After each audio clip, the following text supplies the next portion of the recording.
Good afternoon, greater Philadelphia area. This is Toole Time Real Estate Radio on WWDB 860 AM. I'm Tom Toole. She's Sarah Tymon. She's Stacey Mitchell, and we all work at the Tom Toole Sales Group at RE/MAX Main Line, the number one RE/MAX team in Pennsylvania since 2018. And we're going to be talking about a lot of stuff today. We've got Main Line junk removal coming in at the very end of the show to talk about how they can get all the stuff out of your house that you've been looking at for years. I don't know about you guys. I know that happens to a lot of folks. We're going to talk about housing affordability and real estate agent headcounts under pressure in this NAR settlement environment that we're in. But we're going to lead off with housing affordability. And there's a lot to talk about here in terms of what people are doing, what buyers are doing, what's happening when it comes to some of the people in Washington and what they're saying right now. So where I wanted to start is, I never heard this term. It's called Nepo home buyers, where basically there was some data that came out, according to a new Redfin report based on a survey conducted in February, that over a third of young Americans are using cash from family to fund down payments. And this doesn't come as a surprise to me that this is happening. I've always seen that happen where folks are giving their kids gifts for cash to help them buy their first home. The percentage, 36%, according to this survey by Redfin, was a pretty big number. And what I wanted to hear from you two, are you seeing more of this in the transactions that you're doing? Are you seeing mom and dad get involved? Are they coming up with cash to help their kids become more competitive versus like a low down payment option, like a 3% or 3.5%, because that's a large number of these folks. And I would imagine there's probably even more of that happening, especially when they're trying to balance like buying and selling a home and liquidating cash. What are you seeing in the field here? Because this might be something that buyers and sellers need to get used to. So, I mean, I've definitely noticed with a couple of my first-time buyers that parents are giving gifts. I haven't yet had a parent like outright pay cash for the home and then they pay back their family member. But I have noticed an uptick in, I think, gift money from parents for down payment, or to like keep them from having to get like PMI, to keep them in that like 20% down range. Mm-hmm. Yeah, I've definitely seen that. I've had parents actually purchase with cash, actually the equity from their home. So they got a home equity line of credit from their home. They helped purchase a property with their son, and then they were going to refi and put the money back in. Yeah. So so we're seeing it, and I'm seeing more gift money on BFIs. So it's definitely happening. And I've seen, when I represented the seller, I've seen families come to the table with gift money. Mm-hmm. So it's definitely happening. So I'm not surprised. It is a high number, though, to me. Right. That's huge. Well, and that it number. Like doubled. Yeah. Yeah. Well, and I think it speaks to the strained housing affordability that's out there right now, because a lot of folks, they're just not able to afford what they wanted to. I mean, it's still very competitive when people look at appraisals and, looking at, all right, this buyer's got 30% down versus 3% down. That gives you like a little margin of error because they have the cash to come up with it, and it's not going to throw off their loan ratios. So I found that to be pretty substantial when looking at this. And Lance Lambert talked about this last week, and a lot of this stuff went under the radar because of the Fed meeting and the settlement.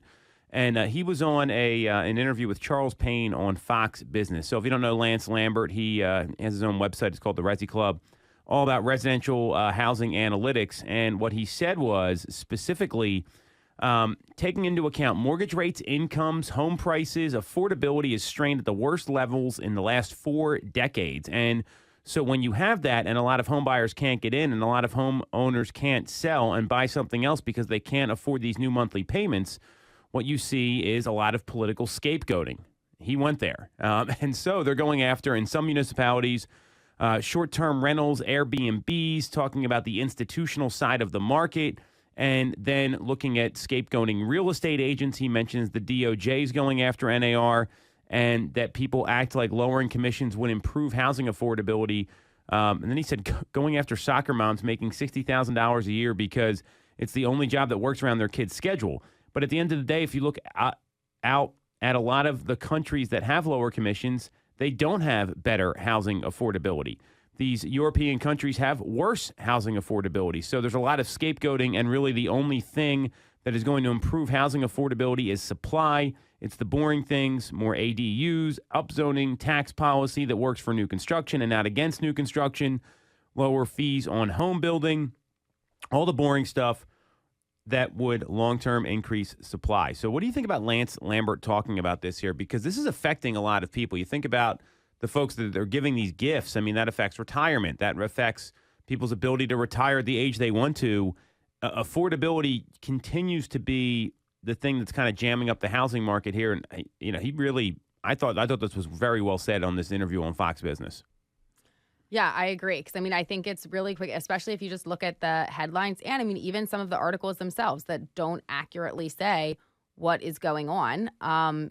That it's really easy to just be like, oh, it's the realtors, and that's the problem. And this will solve it. But it really is a lot of those other details. And it comes down to lack of inventory and, lack of options for people.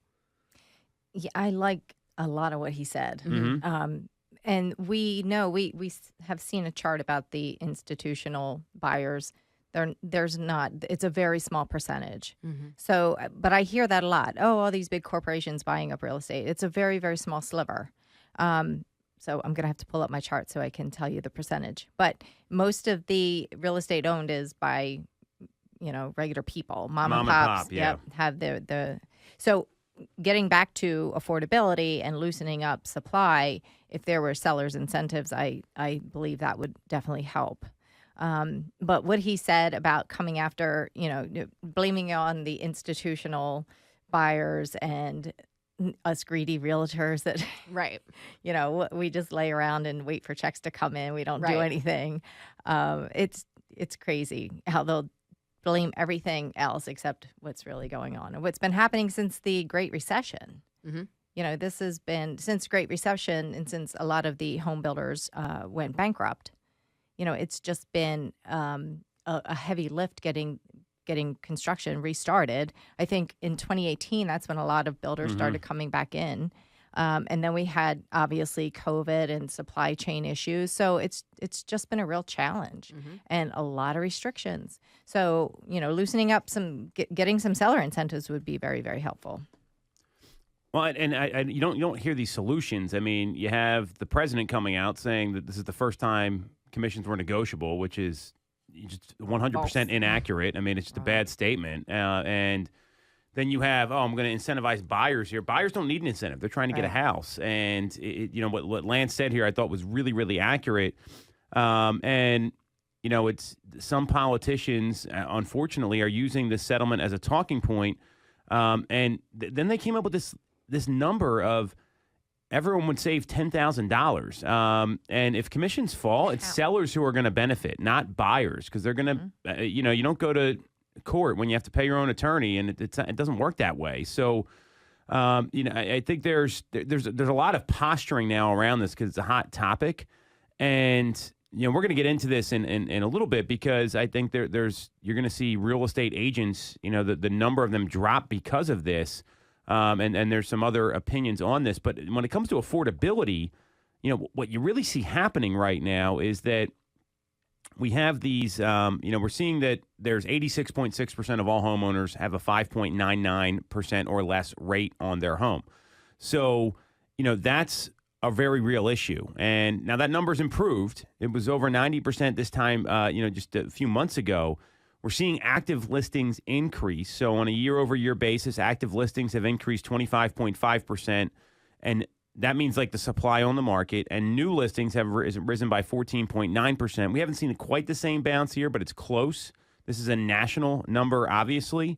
If you want to look at the state-level stuff, you can actually go in and look at what's going on in Pennsylvania, which is not quite as robust, but we're also in a little more of a seasonal market than some of the other places that are seeing really big increases like Florida and Texas and some of the southern states. So all of these things are happening, but you still have people locked in because it doesn't make sense for them to make a move. And then the flip side of this is everyone's kind of saying, well, if rates came down, everyone would be moving again. But then we have more inflation problems. So I don't know where this is going to go besides some sort of incentive to build more and to do some other things. I mean, we've seen a 1.1% increase in Pennsylvania from February of last year to February of this year. Now, obviously, that Pennsylvania is a big state, but we are seeing a little bit of a bounce here compared to where we were last year. And in our market, it's even a little higher. We saw about a 17% increase from November to November.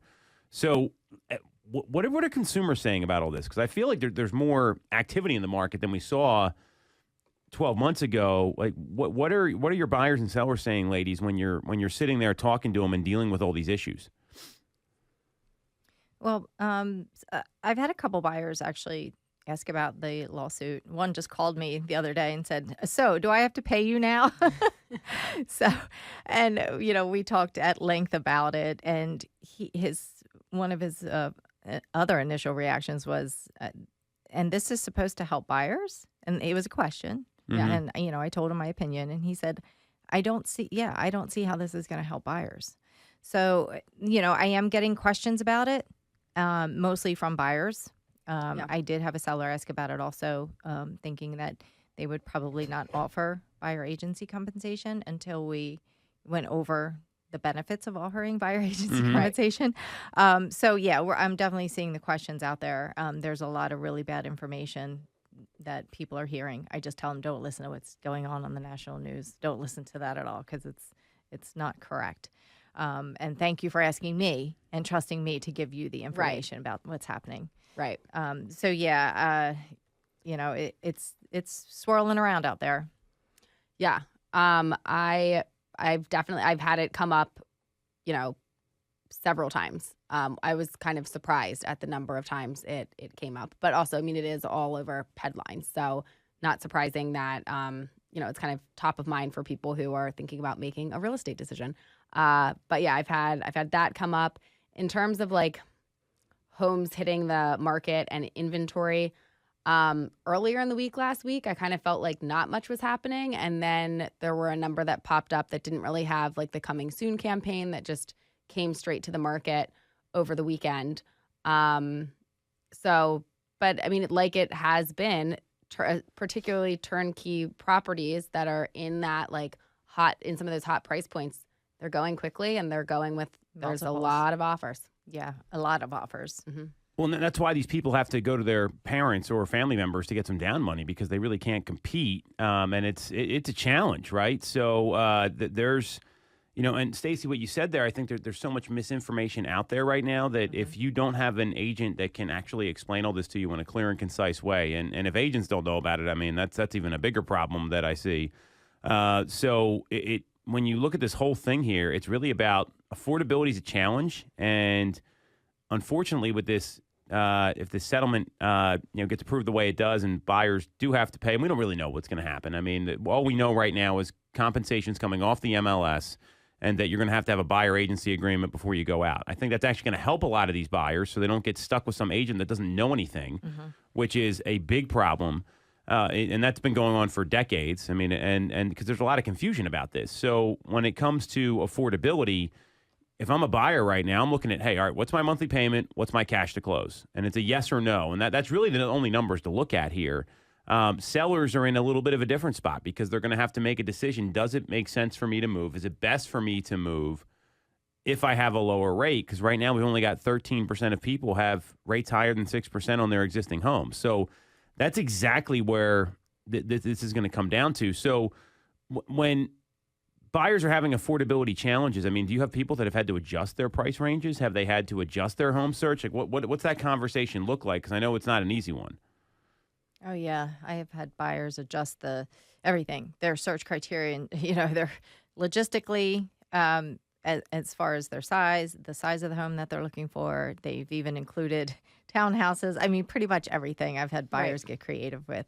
You have to if you want to buy the house sometimes. Yeah. And instead of looking for that, move-in ready HGTV house that everybody, dreams of having, some have even adjusted to, okay, we can do some work to it. Right. A lower price point, put a little bit more money into the house. Yep. So there's options, and people are exploring those options. Yeah, I've had people both adjusting criteria, maybe looking at the lower, a little bit lower on the price points there so that they can go up and compete. And then I've also had people that have jumped up a little bit higher because parents have come in with cash. Mm-hmm. Well, I think that's the question you need to start asking these people, or they need to ask themselves, like, hey, like, is there a family member that can lend me some money so I can make this work? Because there's buyers all the time that I'm only putting 3% down, and they're adamant about it. And no matter how many times you explain this to people, they're going to do it their way. And sometimes that's just how it works in the market. But when you lose out, I mean, it's all right, what can I do to win? And there's a lot of ways you can win an offer. One of the more fixed ways is with how much cash you have, and that's where it's a tougher conversation versus waiving, because waiving the appraisal isn't, you don't have the ability to do that if you don't have enough cash, right? Right. Home inspection, you might not have enough. I mean, you can take a risk, but you might not have enough money to fix everything. Like there's so many things that go on here. And I think for asking for money to borrow, like from family members, is something that maybe they hadn't thought of before. And like when you're asking for this, it's not like you're asking for like, hey, I want to go on this vacation, or I want to like do whatever. This is an investment that then, you can work out the terms for how to pay them back eventually. But if that's what gets you into the home, it's an investment. I think that the folks that I'm working with that don't have that capability, they don't have the luxury of family. Right. And not every, them. right. Yeah. And they do have the 3% down. It's been so tough for them out there. And, unfortunately, or fortunately, I mean, you could look at it both ways, but at least they were able to get under contract and do some due diligence, and we're trying to work through that. So hopefully it will work out. Yeah. But it was, I think we were like 10 or 11 offers in until this one got under contract, but it's so difficult for them. So difficult. So especially when they're giving everything that they have. Everything. To, it's not, they don't Every have dime. anything else to give. Exactly. They don't. And they're so nervous because they're first-time home buyers to begin with. Right. With a family. So it's like, are we really making the best decision? Right.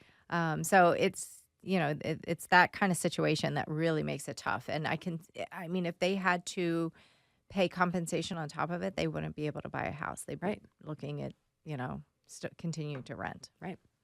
So we're going to talk about the commission settlement in a second here, because I think that there's going to be a lot of scripting that needs to happen. You explained how you would talk to a seller about this. Let's pause that for now. Let's take a quick break. And what I'll leave everyone here with, for the agents that are listening and for the consumers that are listening, you might need to ask yourself, is there a way for me to raise my down money? Can I come up with more cash to close? Just out of curiosity, is there a way for you to come up with more cash here? That might be a great question agents can ask their clients. So let's take a quick break. We're going to come back. We're going to talk about real estate agent headcounts being under pressure next on Toole Time Real Estate Radio on WWDB 860 AM.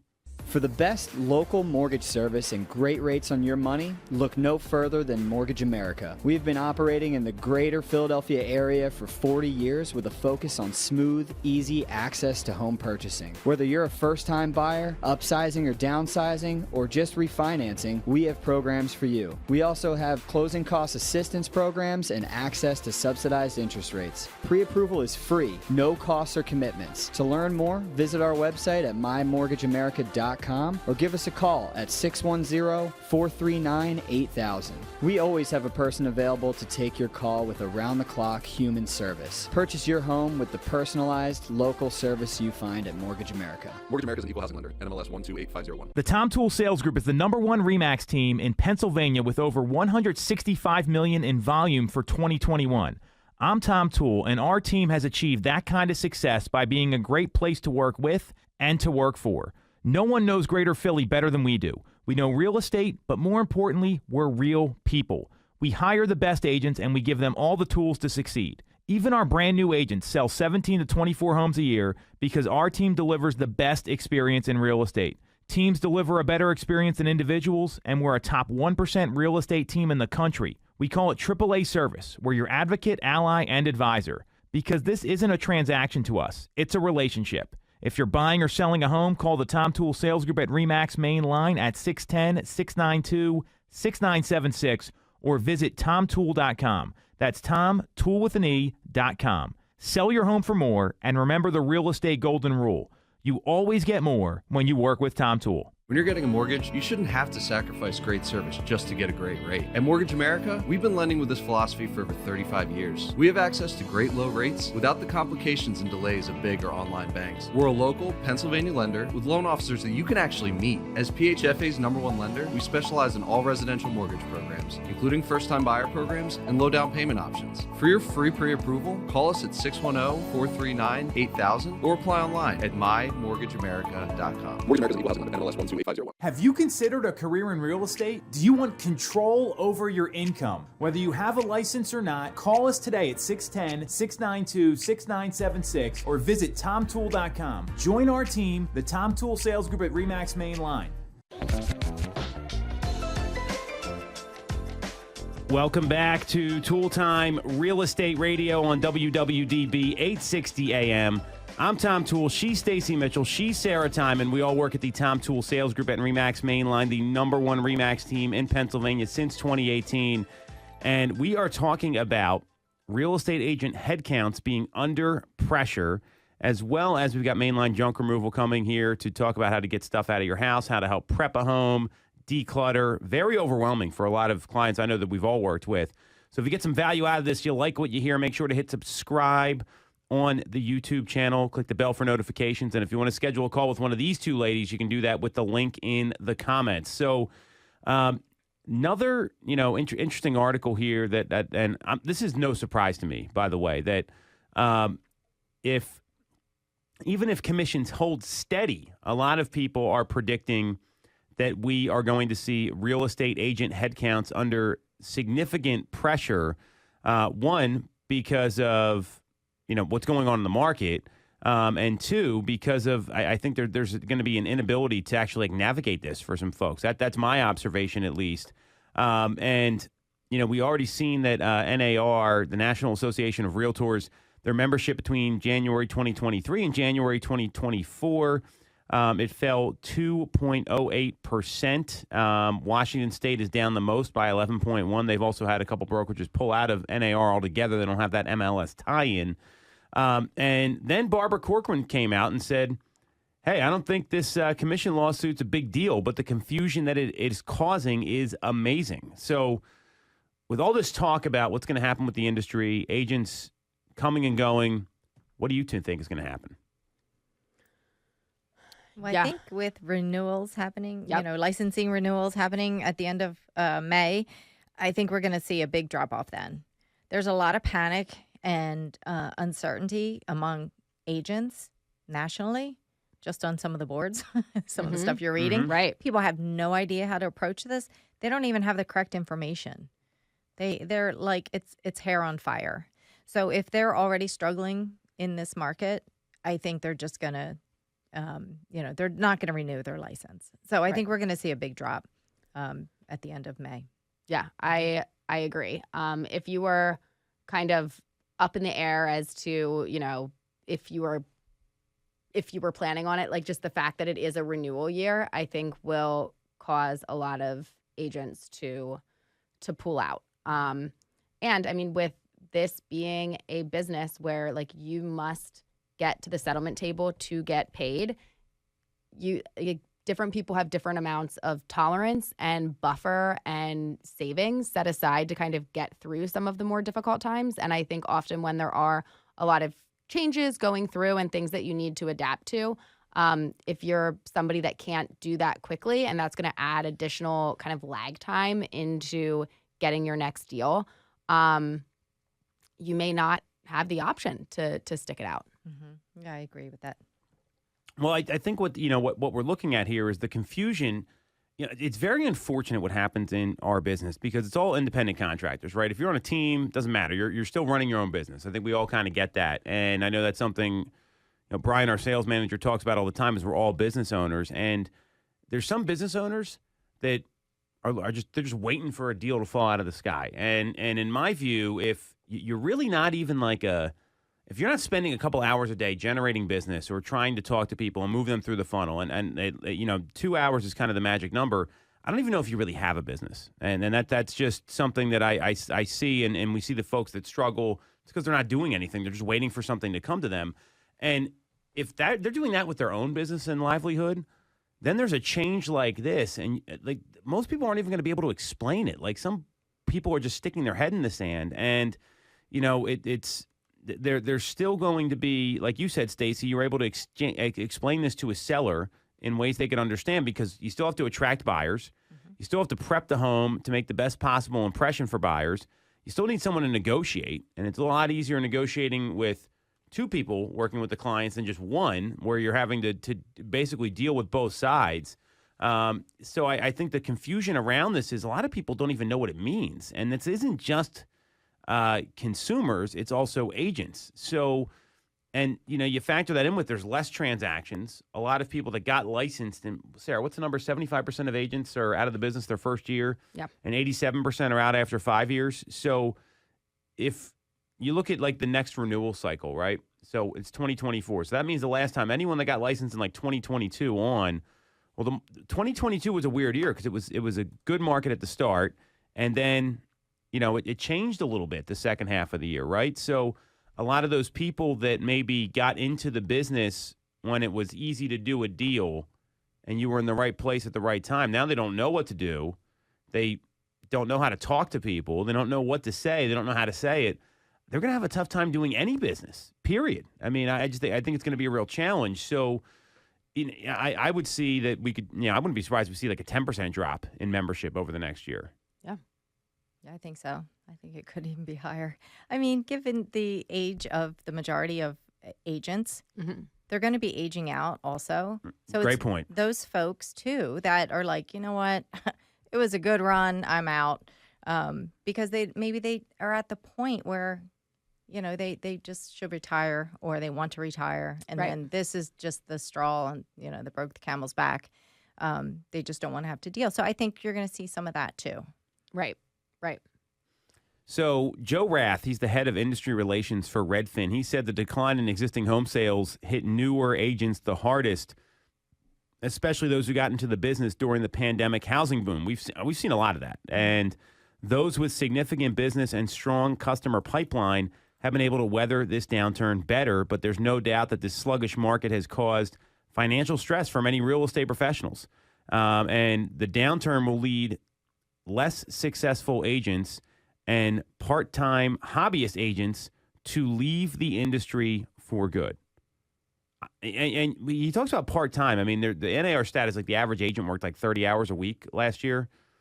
You're already part-time. The average agent's already part-time. So I don't know how you're going to be able to sustain this with less sales. I know if I'm hiring somebody, I'm hiring the person that's, aggressive and treating it like a business. There's going to be some breakage for sure. And then on top of this, you have like the DOJ coming in, and, even with these commission settlements, now the DOJ is, targeting things a little more aggressively and calling for the entire decoupling that a seller shouldn't even be allowed to pay a buyer, which I think that might violate some constitutional rights in my view, because it's your property. So what do you think happens with the DOJ in light of, like, what's going to be the first shoe to drop? People leaving the business, the DOJ, both. I mean, there's so many things happening right now that I think there's going to be some. I see a lot of winners here, which I'll get into, but I want to hear what you two think about all this. I think there's going to be the drop first in agents because of that May 31st renewal date, and the money that you have to shell out, and the fact that you need to have your courses completed by then. So just because that date falls before a lot of these changes, I think, are going to be taking effect. I think we'll see an agent drop off first, and then probably still see a trickling out as time goes on. Yeah, I agree. We'll see the drop first. I don't really. I just wish we could have a conversation with the DOJ and ask them what is the intent and what is the goal of decoupling or not allowing sellers to even offer compensation to begin with. Right. Where's that coming from? And why do they believe that's going to be beneficial for the housing market? Yeah.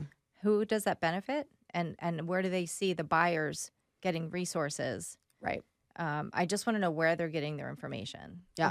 The whole reason that buyer agency was created was because of consumers getting bilked out.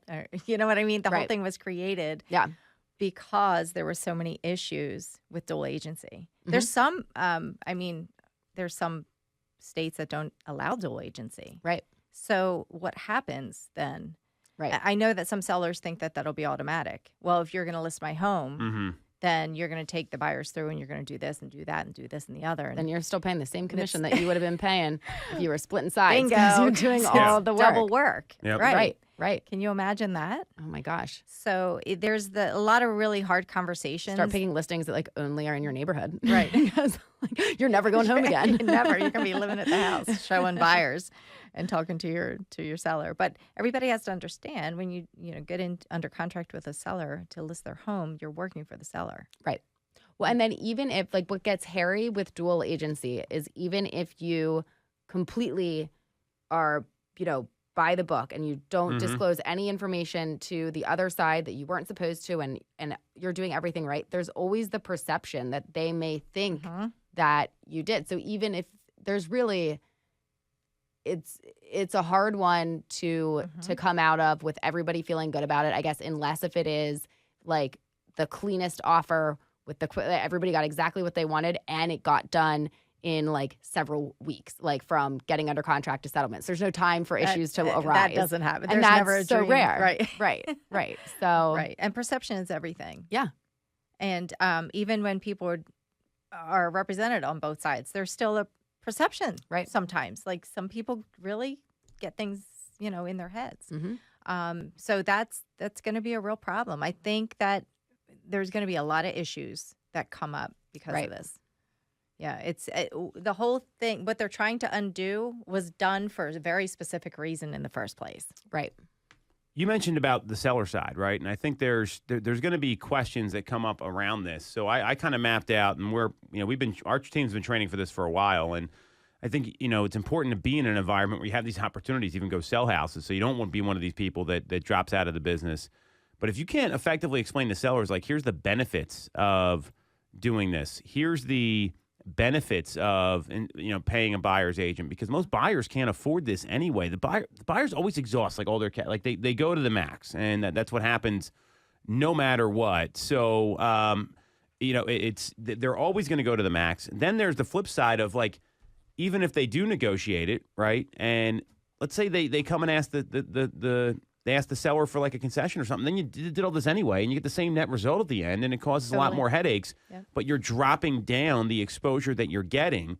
And the reality is most agents can't even practice the script to talk to a buyer about their needs, like the amount of questions that get missed, right? Like, and so if you're not practicing these things and understanding it so you can clearly say this to somebody. I mean, we've been practicing this all week and for longer than a week, but I've also been on appointments with people on our team, and they start to try to explain things, and it's like they go all down these paths, and they're talking about, and it's, you lost me, let alone the client. So that's going to be really critical here. To me, it's you got to practice these scripts and understand exactly what to say, have deliverables for your clients, and then be able to understand, okay, here's what it means, here's how this plays out. What do you want to do? Like that's what good business people do, whether it's an accountant, an attorney, whomever. So that's going to be the big challenge here, because if you can't explain it properly, people are going to be like, well, you don't know what you're talking about. Right. And that's explaining anything throughout a real estate transaction. Totally agree. I would be curious to see too then later on in the year, after some changes go through, if then there'll actually be an uptick of agents that people that become agents, just if it's not this doomsday scenario and it is something that they were like thinking about doing before. I feel like in addition to like agents dropping out with all of this happening, there also could be a pause on agents coming in because they're maybe like a little uncertain about, is this the right time to hop into this? And maybe as a little bit of time goes on, then you'll see some of them coming in. Well, I think we're already seeing that, because we're constantly looking for great people to bring into our company, because it's unfortunately, you talk about that new agent failure rate. There's some people that walk in the door and they're like, I have to make phone calls, and then they leave after a day. It's happened. You probably don't even know these people because they're in and out so quick. And what we've seen is that the agents that have a little bit of experience are doing a lot better right now than people that are brand new, because they don't know what they want. They think it's going to be easy, instead of, hey, I need to get into a place where there's more opportunities in a right environment. And I can tell you from our standpoint, the amount of people that we talk to, the ones that are doing well, right, they're the ones that have a little bit of experience or at least know what they're getting into. They also treat it like a job, which I think is a problem in real estate anyway. Well, running a small business is very difficult. I don't care what kind of business you're running. You've run multiple, So it's not easy.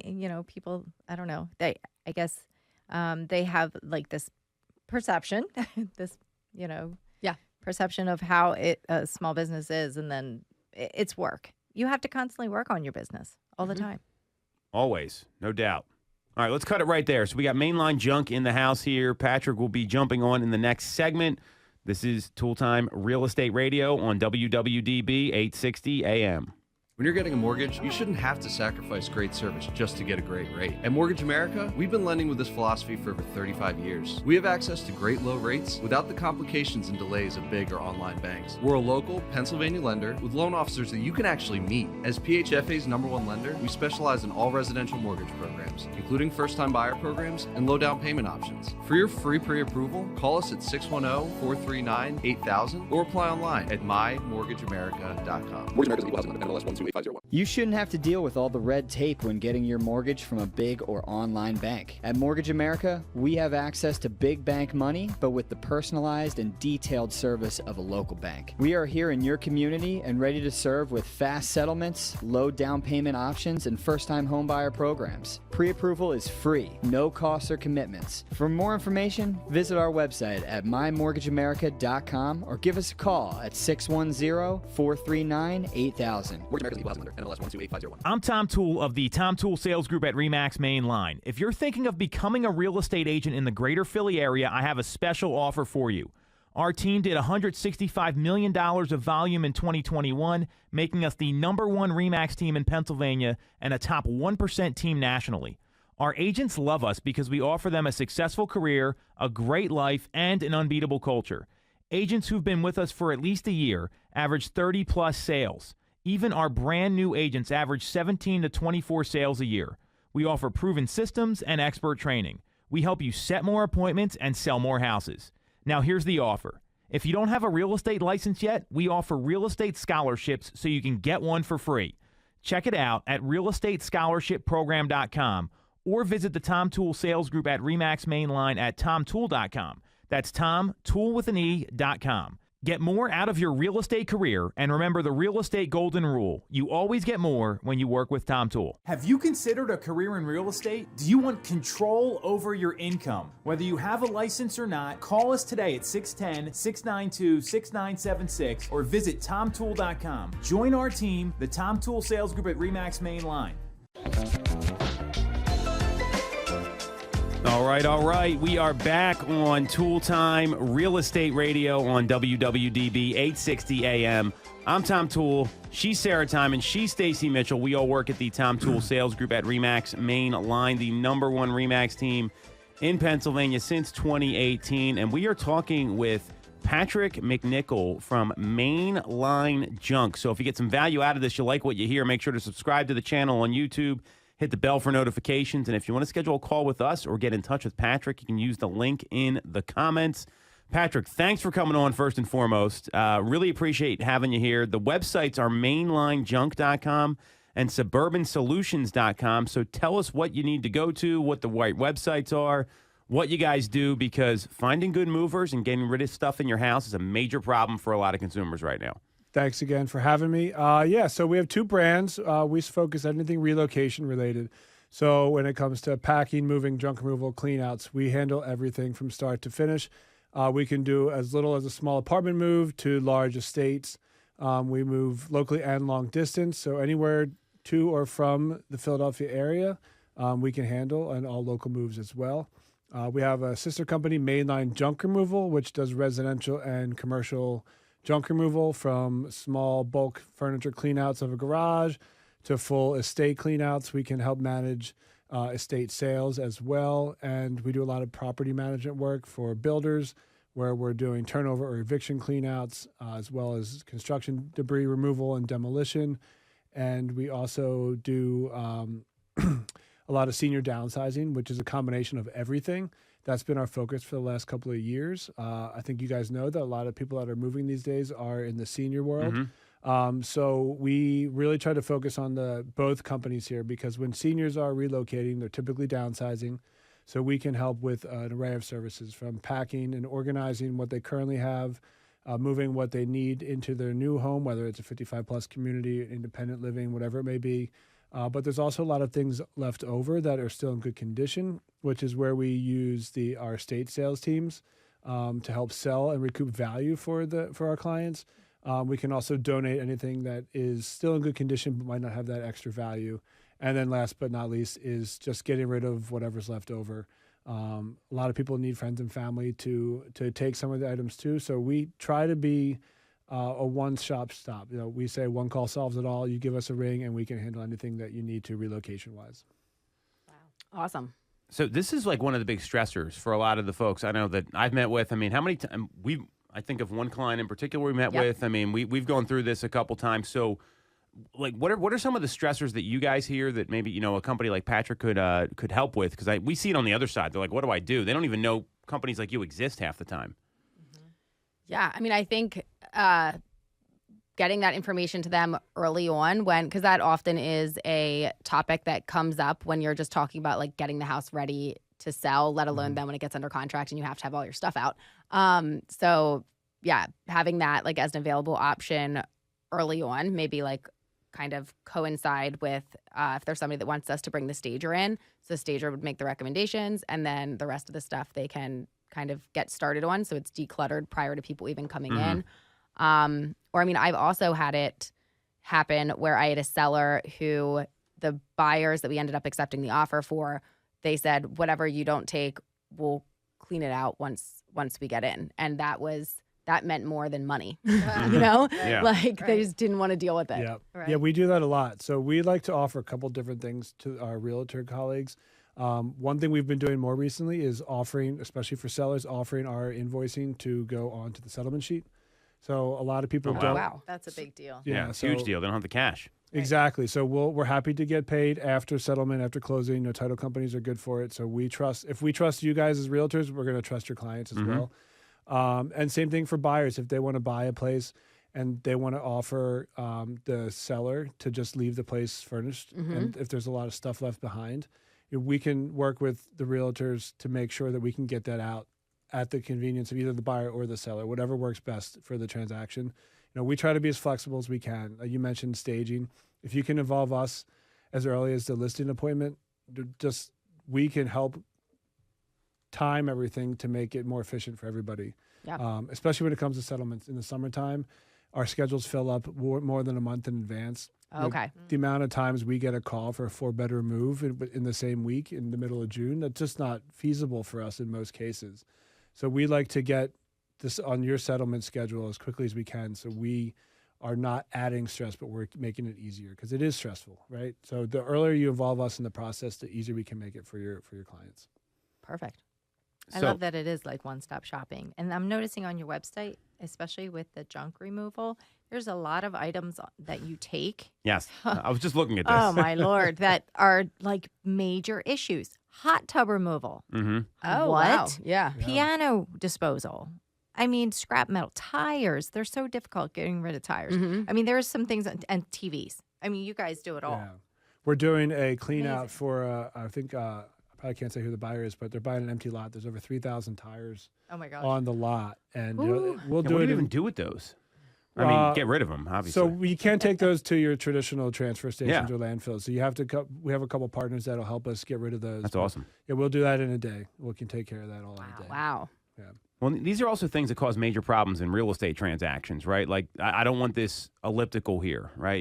You got to, I mean, just leftover furniture all the time. I mean, and it's really hard finding people to take it. Tires, I mean, that's wild. I mean, this is really, really insightful. I think a lot of people, this is why it's good having a great vendor list. So paint cans, that's a big one, I'm Oh, sure, yeah, for buyers and right. sellers.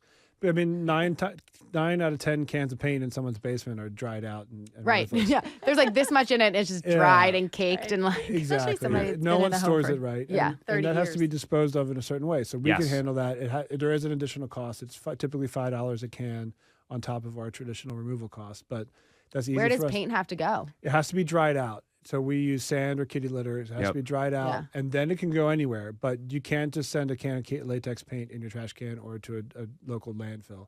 They have to dry it out, and they'll charge you for it. Oh. And the TVs. I mean, that's a major issue. Yeah, and for TVs and a lot of other electronics, we try to recycle those either to someone who's going to take it apart and recycle it properly. But we also try to repurpose things. There's a lot of charities in the Philadelphia area that will take monitors, TVs, laptops, hard drives, anything like that. They'll properly wipe it, and then they can reuse that in the school system or different nonprofits. So we try to get as much out of the landfill as we can. Nice. It's just the right thing to do. A lot of companies will say that they just throw it out, but and same thing with furniture. It's more cost effective for me to donate it than it is to pay to throw it. I have to pay money to throw something out too. Right. So I'd rather get it to Goodwill. There's a bunch of charities in the area. We're going to try to start a secondhand store where we're selling like a dresser for $10. Right. It might be worth $200 to somebody, but I just want to keep it in the hands of someone who needs it that might not be able to afford something. Right. Well, because it is so frustrating thinking about all the stuff that goes to a landfill that somebody else would have very happily taken. Yeah, I don't need to make money off it. I'm just trying to save money and keep it in the hands of someone who's still going to, like, everything deserves a second chance. Furniture does too. Yeah. So what areas do you guys cover here? I know you're in the Philadelphia area, but I would love to hear you explain all that so we can get that out to the audience that's listening. Absolutely. So our office is in Havertown, Pennsylvania. We service Delaware, Bucks, Montgomery, Chester, and Philadelphia. We're in South Jersey, Northern Delaware all the time as well. Most of our moves, probably about 80% of our moves are local. As long as you're starting or ending in our area, we can handle that move too. So we call it a reverse commute. If you have a buyer that's coming here from Chicago, we can go and get them and bring them into the area as well. Okay. And then we go to LA, anywhere across the U.S. Most of our moves out of state are up and down 95, up to Connecticut and then down to Florida. Okay. Wow. Amazing. So one landing point has to be here, but That's otherwise, right. Yeah, I can't do Pittsburgh to Chicago. That might be a little bit harder, but if someone really needs it, we'll figure out a way to do it. Okay. So I'm hearing a lot of stuff this is just the stuff people put off. But when it comes to helping someone downsize, because I think this is the biggest stressor for a lot of folks is they don't know what to do with everything. They don't know how to get it organized. What's your process look like? Because I think that'll put the worst part about selling a house. Well, actually, there's two worst: moving out, but then also getting it ready for the market, especially if you've been there 30, 40 years. So what's your process look like for the folks that are listening? So there's a couple different ways we can handle that. It really depends on the client. So some people just want to get rid of a lot of stuff, and you might just want it to show better. Some people have really good stuff. It's just overcrowded. We can take that to storage. So it's really, every scenario is unique, but we have storage solutions. We have removal solutions, packing, organizing. So if it's just a lot of clutter, we can help you organize it, sort through it. We can take that step by step, depending on the demographic. If it's on our senior communities, we try to take it nice and slow. Some people want to go. We try to cater what we do to the client because some people need some time, some people need some space, and some people just want to get it done. So we can do it all in a day. We can do it in over a couple of weeks. It doesn't matter to us. Whatever makes our clients happy is good for us. Yeah, that is like very true that there isn't like one right way. Like that could, having it all done immediately might be a negative for some people versus, I mean, if you've been in a house for 40 years, you've raised children in that same house, you've got literally a lifetime of memories. Going through that is not, throwing away the basement in 20 minutes. That's sorting and taking time to look through. What do I want to keep? What do I want to get rid of? Yeah. What does somebody else want? Sometimes there's 5 different stops when we're downsizing on top of where the primary residence is going to be. Because so you like drop this off at their house, take this to their house. Exactly. Yeah. Nice. It's donation. It's the sister's house. It's the aunt's house. It's the uncle's house. Whatever. There's so many variables that come into play, and we're a logistics company when it comes to moves like that, and all it is just planning and making sure we're on top of it. And then is all of that like line itemed out and priced? Like, do additional stops mean additional? So it's all dollars? by the hour. So it's just going to take longer. So everything we do is typically by the hour on the moving side, and the sorting and organizing side. When it comes to junk removal, that's typically priced by volume. So we have the 16-yard dump trucks. You've probably seen many. 1-800-GOT. We don't have to talk about them. Those style trucks. Who? So we charge by volume. The more you fill up, the more you're going to pay. So we only charge you for what you're spending. And then if it's a really large job, I'll probably give you a flat rate for the clean out side. But moving and packing is always done by the hour. Okay. Really helpful. I mean, because you're right. I think that there's so much stress involved with this stuff, and the memories are probably just as bad as anything else for people because they're not every move's happy. Unfortunately, Yeah. I think everyone likes to think it's like always a great thing, but that's not how it works. So, I mean, you got all these services here. So, what else should people know about your companies here? I mean, I think this is a great resource for a lot of people because it's so hard finding a company that can actually do this in a professional way. I mean, it sounds like you're really making an impact on the community as well, just donating things and doing that sort of stuff. Yeah, I mean, it is stressful, but I think our guys have been around long enough. We understand what the customer. We try to put our in the shoes of our customers. We can make your move enjoyable, contrary to popular belief. We can make it fun. We try to make it as easy as possible for our customers because we know that they're stressed. Nobody wants to pick up and relocate. Mm-hmm. It's like going home from vacation. Like you love the idea of going on vacation, but you never Yeah. want to come back. Yeah. So it's kind of the same thing. So rather than you just have to carry a bunch of heavy stuff.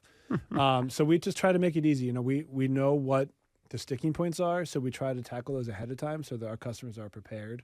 And that way there's no surprises on moving day.